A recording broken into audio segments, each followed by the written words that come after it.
It is Sunday the 13th of July and we are in Bournemouth this afternoon. We've come to attend the protest against the Children's Wellbeing and Schools Bill, and we're going to talk to some other families and find out why they're here and why they don't want this bill to go through. Come and join us.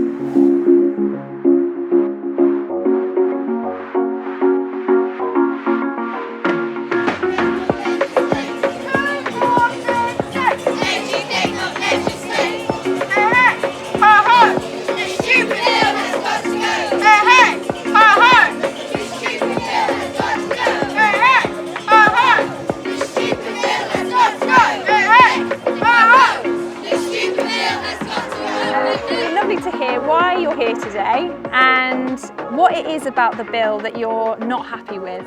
Okay, so we're here today because we want to stand up for families' rights mainly, and for our children's rights, and for our ability to say what we feel is best for our kids and our family. And the main reason, that's my main reason for opposing this bill, because the government are wanting to have their say over parents' rights.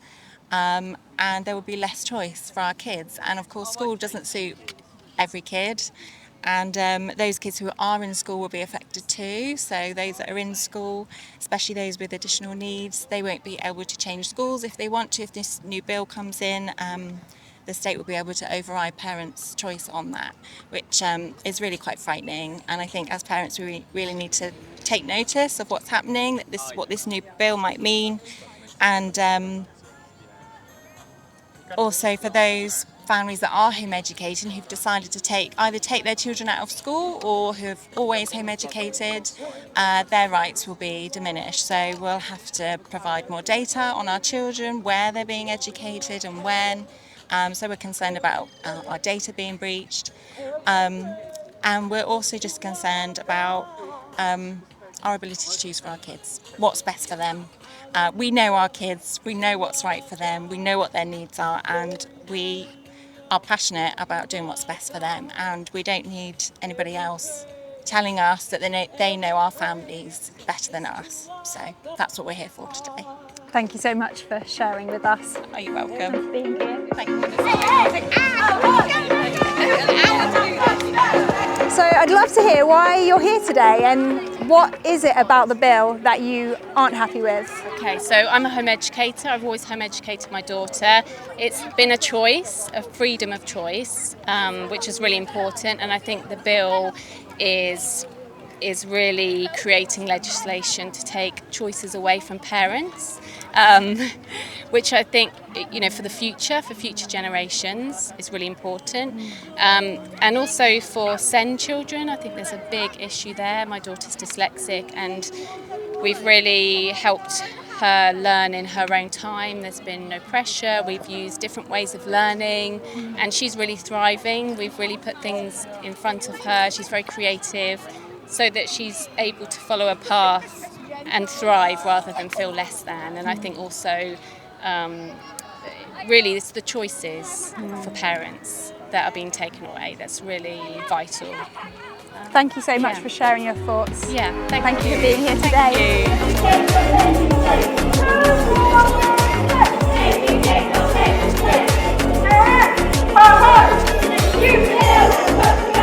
Why are you here today?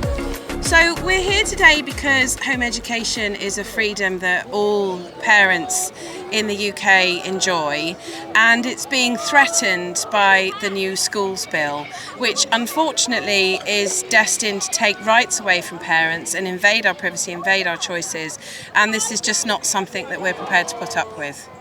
What would you say is the main thing about the bill? If you can narrow it down to one thing, is there one thing in particular that you are not happy with? I think that the LEA will have more rights over the educational choices we make for our children than we do.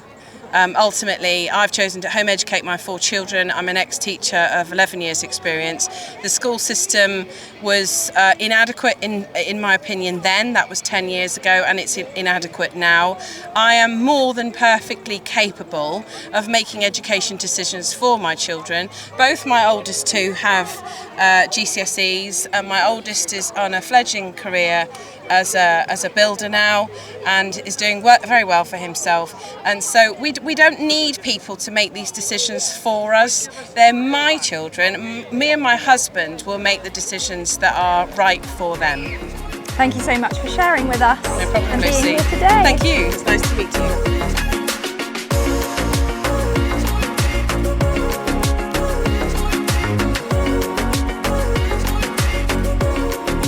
It's great to see you here today.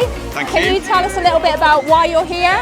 Yeah, I'm here because I don't like the bill and I don't like the control of the bill, and we should be free to educate our children. If we decide to do that and we have to pay ourselves on all the things we take our children onto, and home education is not in isolation. It is a whole community of home educators where we take our children sailing, we take our children to sailing groups, maths groups, arts groups. We give them an education that schools cannot do. We also are not, the school want our children to conform, and children are not there to conform.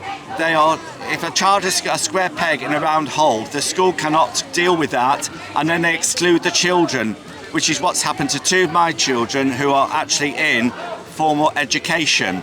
And the freedom with education is, if your child isn't ready to be taught that subject, you can be flexible, you can take them out, and you can do the job by being out in the community, looking at time clocks, doing the shopping.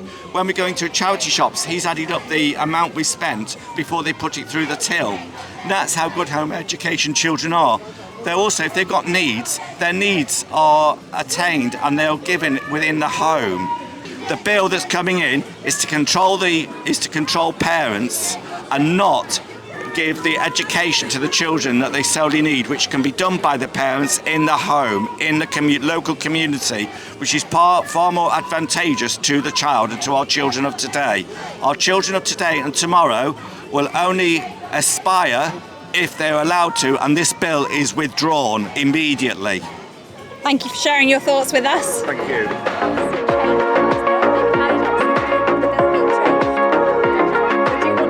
How do you think the government could support home educators in the future?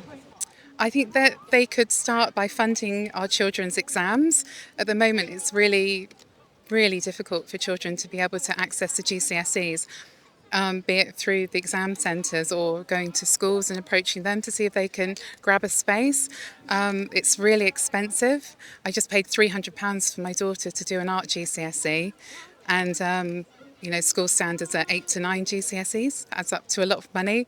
And obviously, if you have several children, it goes into the thousands and thousands. Some people live really far away from any exam centres, so they're not accessible, like whole counties away, and so they might have to stay overnight in a hotel. They've got all those additional costs, time off of work, and it just costs thousands and thousands of pounds. And it's just not right when the government and society say that our children need to have GCSEs. So it's pretty standard that if you want to go to college, start work, or do an apprenticeship, that you have a minimum of a pass in maths and English. But how can we give that to our children if we can't access these exam centres, and we can't afford to fund it either?